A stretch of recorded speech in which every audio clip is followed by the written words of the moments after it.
Shalom, ladies and gentlemen. Today we are here to talk about the ever so famous passage in the book of Isaiah, Isaiah chapter 53, which is really an extension of chapter 52 and some previous chapters. This topic has been dealt with by lots of other people, and in truth, it'll continue to be dealt with because it's a very famous passage. So I'm just here to offer my 2 cents. Now, I've heard some people tell me that, oh, well, you're not a teacher.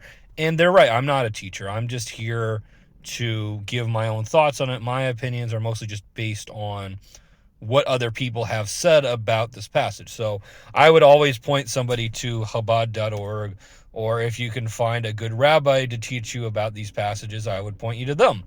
And so that's what I would say about this. So I'm just offering my opinion, and I'm basing my opinion on mostly what other people have said about this topic. So I would just say that. So there's several things you got to unpack here about Isaiah chapter 53. So from right off the get-go, I will concede to the Christians and Messianics several points. And even if I concede these points, none of the points I concede would by themselves prove that the passage is explicitly and clearly and unambiguously about Jesus. And actually, I would just add that I don't think the passage is clear or unambiguous. I think the passage is very ambiguous. It doesn't tell you who the servant is, and so it could be any number of people or entities. The passage doesn't tell us, and that's kind of the problem with arguing about the Bible, is a lot of times the Bible isn't clear. We can approximate what it means to say in many cases, and that's what I will be doing here. So when I say this is what I think it means, I'm not saying that definitively. I'm saying that in the sense that this is what it most likely means based on the context, based on other similar scriptures that use similar phrasing, etc., etc., etc. What's the word for it? So that's what I would say about that. I don't think we can definitively say what it does in fact mean. And I think with a lot of the Bible, it's not definitive. And Christians will get mad at you if you say that. At least evangelical, Western type Christians, they think the Bible is this simple, clear, easy to understand thing that you only need the Bible to understand with. And the truth is that isn't the case. That in many cases there isn't a clear meaning to any given text, and this would be an example of that. So right off the bat, I'm going to say there are several things that actually the Messianics get right. They are absolutely 100% correct that there are, and I would actually add there are many rabbis today who teach that Isaiah 53 is about the Messiah. Now, personally, I don't think the passage is about the Messiah. I don't think the context supports that conclusion, but I'm just saying there are rabbis who teach that, and it's not an invalid interpretation. I think the reason people would come to that is because of the ambiguity of the text. So right off the gate, I would concede there are rabbis who interpret it as being about the Messiah. And one thing Messianics will often say is, well, that's what all Jews believed until Rashi came. It's like, well, when did Jews ever stop believing that? That would be my question to them. Can they provide evidence that we ever stopped teaching it that way? So you could go to Chabad.org and they will say that Isaiah 53 is a prophecy of the Messiah. Now, again, I personally do not interpret it that way because I don't think the context of the passage supports that. So right off the bat, there are rabbis who interpret it that way. Okay, another thing to consider is one thing Messianics will bring up is that, well, the way the passage is written, it seems to be talking about a single person. And right off the bat, I would concede that too. It does, in fact, seem to be talking about a single person. That said, I would say even if it does seem to be talking about a single person, it doesn't preclude the servant from being Israel. But that is true. They do get that right. It does seem to be talking about a single person. Now, my own interpretation is I believe it's talking about either the prophet Jeremiah or another one of Israel's prophets, and I will go into that later. So the fact that it's talking about a single person doesn't necessarily mean that it's the Messiah. And I would further add, building on the previous point I was making before about the Messiah, just because it's talking about the Messiah, that doesn't mean that the Messiah is Jesus. And what do I mean by that? Well, even if you can point to rabbinical literature that says Isaiah 53 is about the Messiah, and I'm sure you can find plenty of rabbinical literature that says that, those people who wrote those things would either not know who Jesus is or would not believe in Jesus.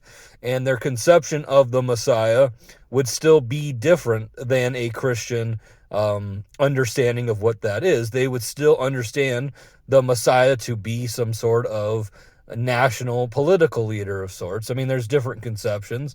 That isn't necessarily the only conception, but that is the main one. So even if you can point to literature that is about the Messiah, that connects Isaiah 53 to the Messiah in some sort of way, that does not per se mean that the Messiah is Jesus, because the people who wrote those very texts would not believe in Jesus, would have a different understanding of the Messiah than your typical Christian has.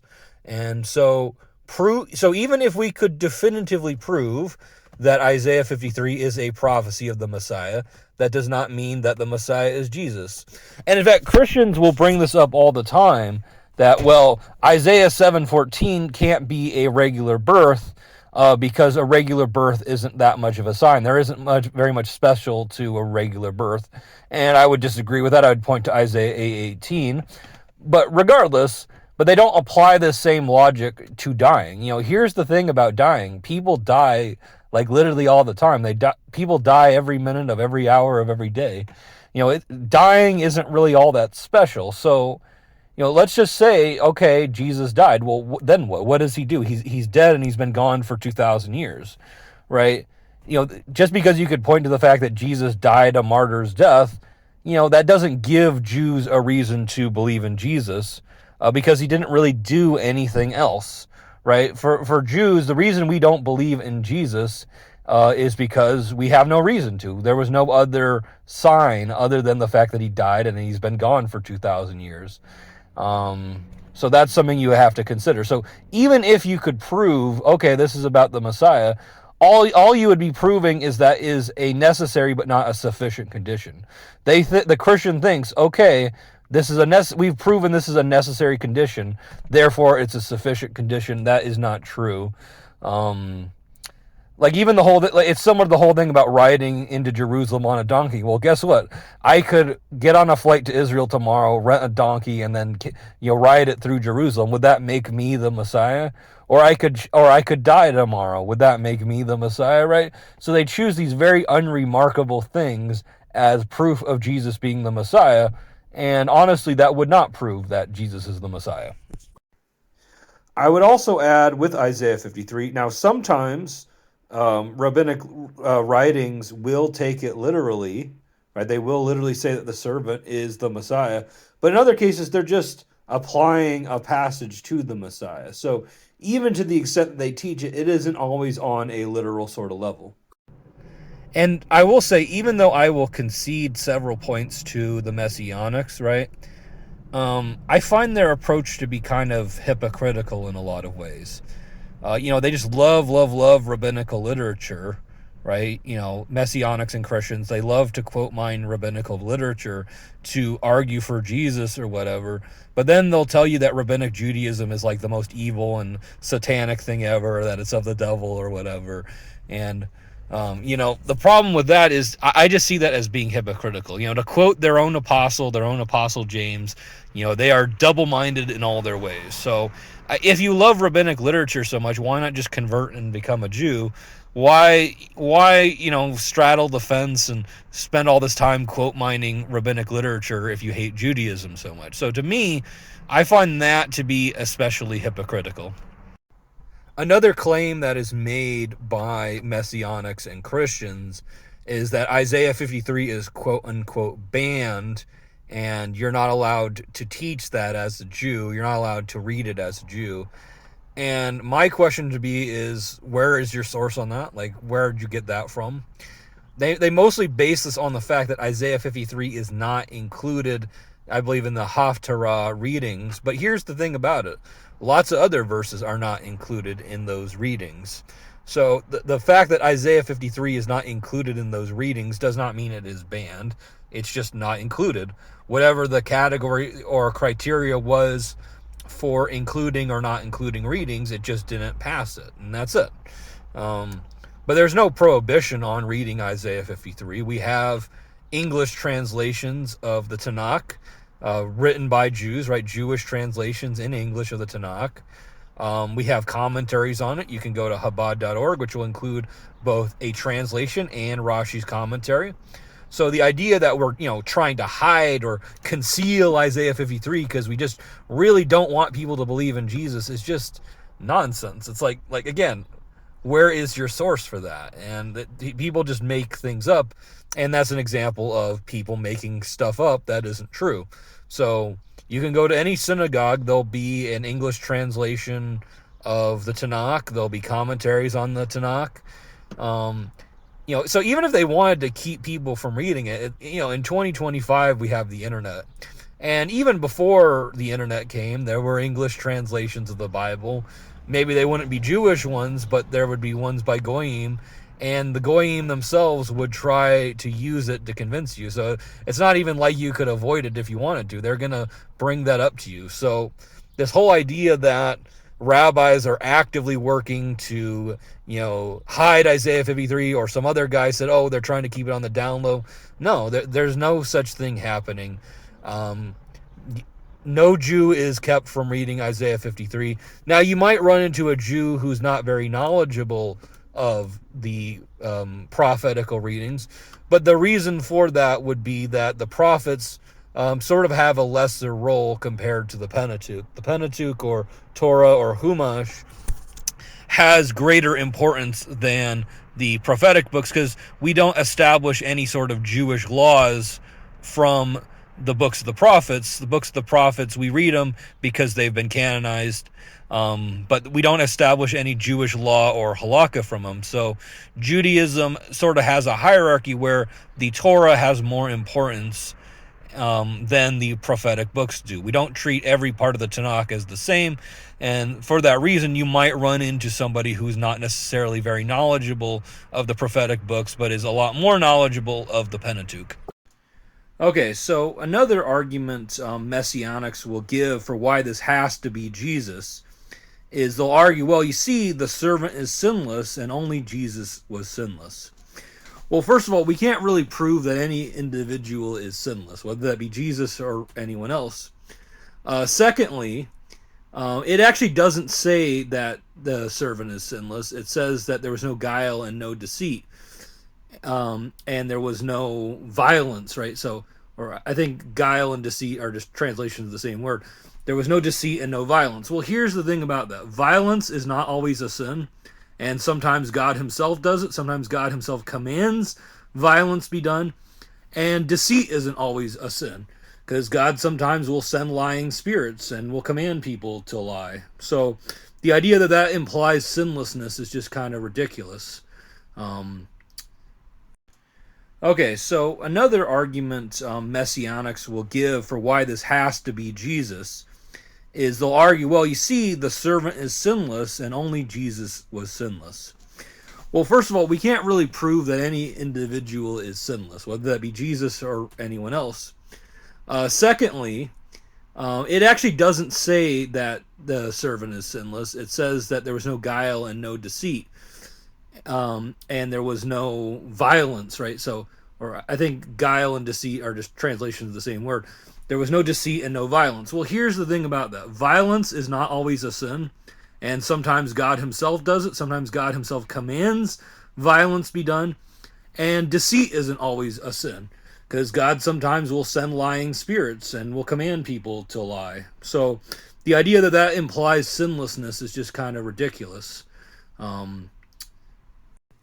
And so here is the thing about, sinning under the Torah. Now, this wouldn't apply to a Gentile, someone who's not under the covenant, either someone who's not a Jew or somebody who hasn't converted, is that, sinning is more than just rebelling against God. Yes, that is part of sinning, but if you are ritually impure, like you have a bodily discharge or something, you touch a dead body, if you're a woman, you have your period, or you're a man, you touch a woman who has her period, or something along those lines, because there's all sorts of areas where this could apply.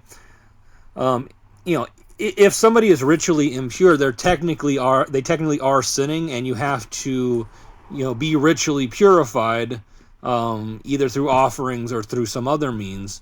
So technically speaking, it's kind of impossible to not be, in some sense, a sinner if you are, at least you're under the covenant, you are subject to laws relating to ritual impurity. And if you are human, which you would have to be, then you will, in some sense, do something to transgress that, because that is just part of being human, right? If you, like I said, if you have some sort of bodily discharge, which is part of being human, then you are rendered ritually impure. And so even Jesus, let's just say he never willfully sinned any time in his life. Let's just say he always did what was right in the eyes of Hashem. Let's just say that. Well, he would still have bodily discharges. He would still have things like semen discharges, or he might have touched a woman who was on her period or something like that. So, you know, from that perspective, it's impossible to be absolutely sinlessly perfect. Now, I will say there is a sense in which somebody in the Bible can be quote unquote sinless, or the word it uses is blameless. It's used in both the Tanakh and in the Christian Bible itself. In Luke 1:6, it says they were walking in the commandments of the Lord blamelessly. Now, it doesn't imply absolute sinless perfection, because Christians will even point to the thing where it says you must be blameless.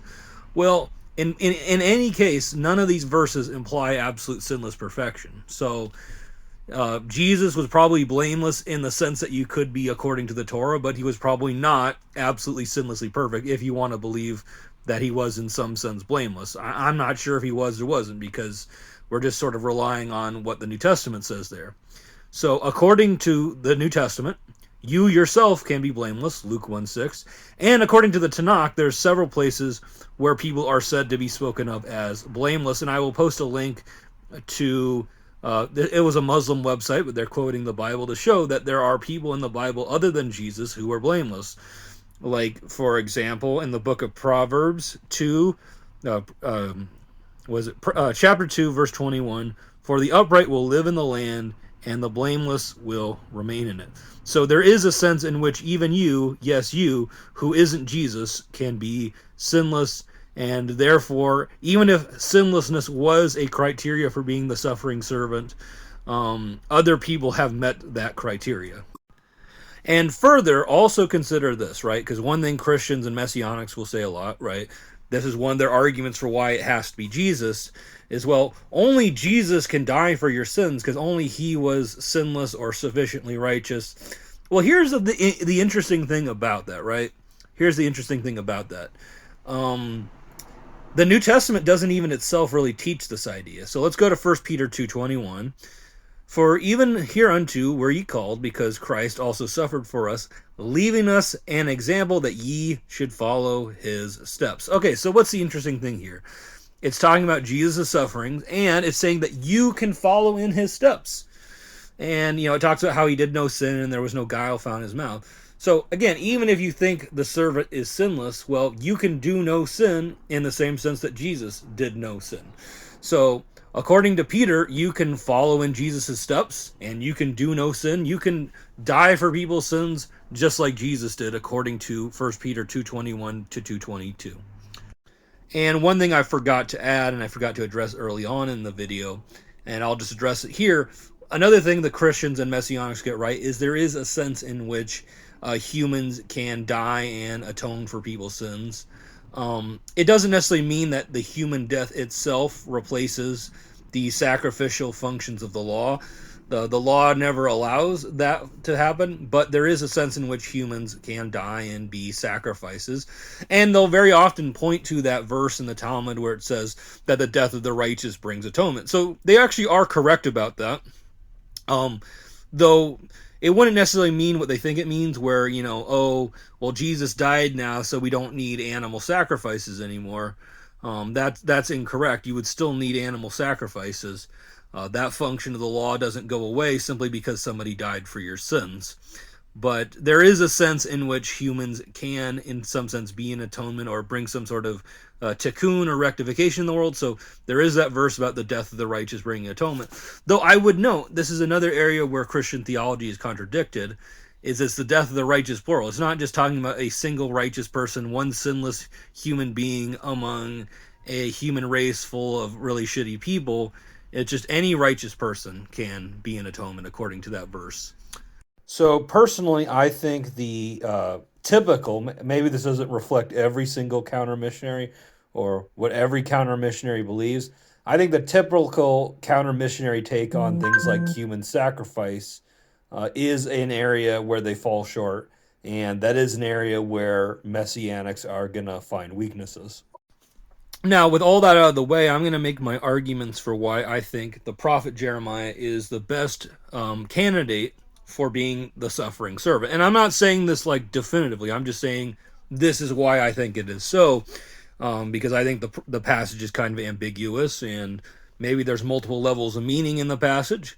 But this is what I think is the best candidate for who the suffering servant is. I think it's the prophet Jeremiah, or perhaps another one of Israel's prophets. So we go to Jeremiah 11:19, and we read, and I'm using Chabad.org's translation, and I was like a lamb and a bull that is brought to slaughter, and I did not know that they devised plans about me, saying, let us destroy his food with wood, let us cut him off from the land of the living, and let his name no longer be remembered. So right there we see in Jeremiah 11:19, the language of the suffering servant lines up almost perfectly with the prophet Jeremiah.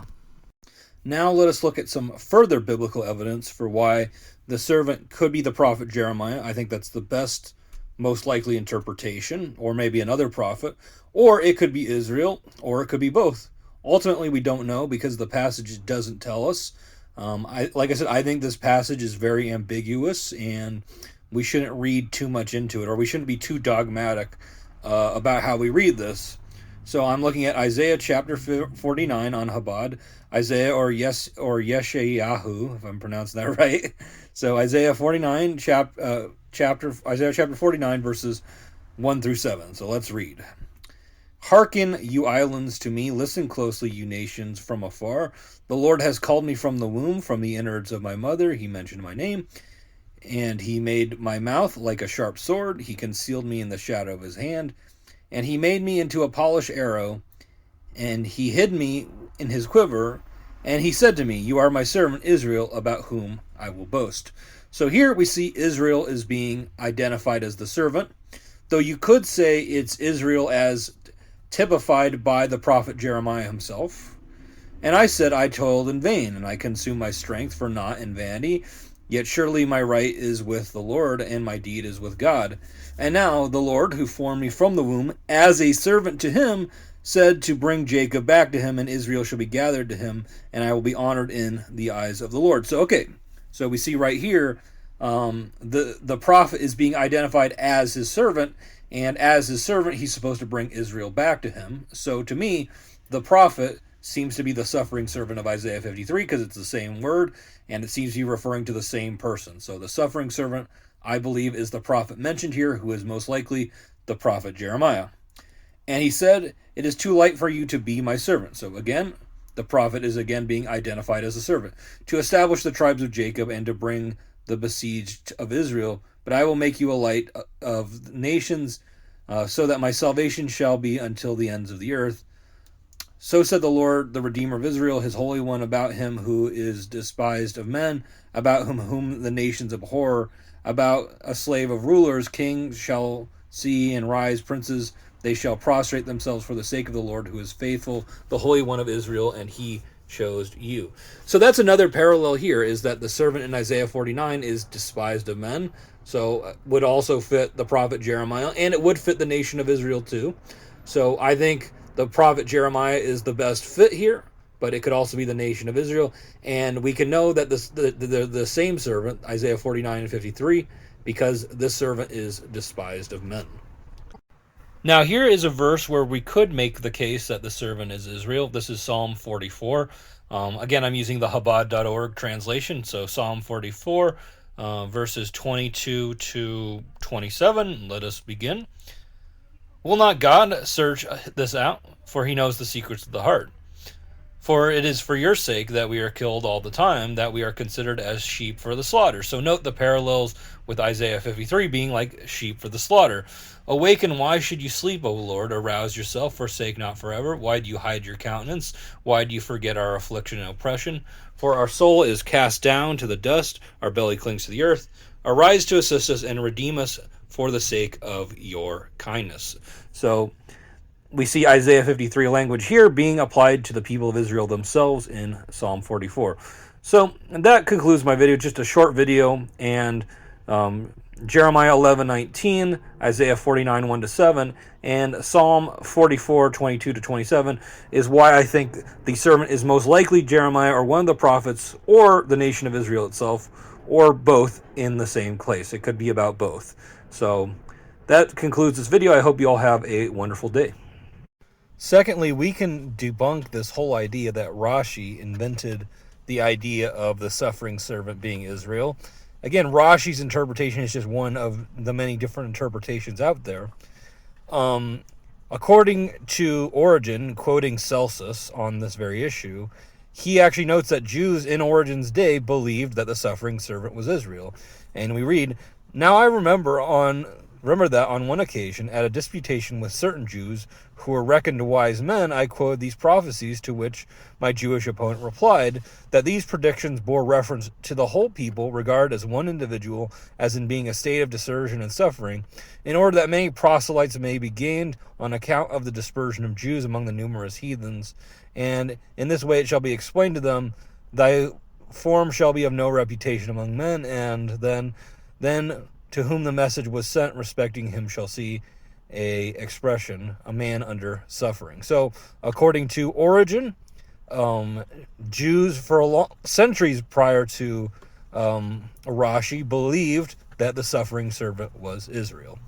Again, I don't necessarily hold to this interpretation, but it is a potential interpretation. We should also note that Rashi wasn't interpreting the Bible the way he was simply to respond to Christianity, but because he was doing a scholarly project and attempting to understand the Bible. And so he interprets the whole Bible and not just simply Isaiah 53. That's really what he was doing. The idea that he was doing it to keep Jews from believing in Jesus, no, his work was a scholarly work aimed at understanding the Bible on a very deep sort of level. So the idea that this was all just invented by Rashi is further refuted by the Babylonian Talmud in Berachot 5a, and this is commenting on Isaiah 53. "If the Holy One, blessed is he, is pleased with Israel or man, he crushes him with painful sufferings. For it is said, and the Lord was pleased with him, he crushed him by disease," quoting Isaiah 53:10. So the Talmud, at least in Berachot 5a, understands the suffering servant to either be Israel or itself or any righteous person.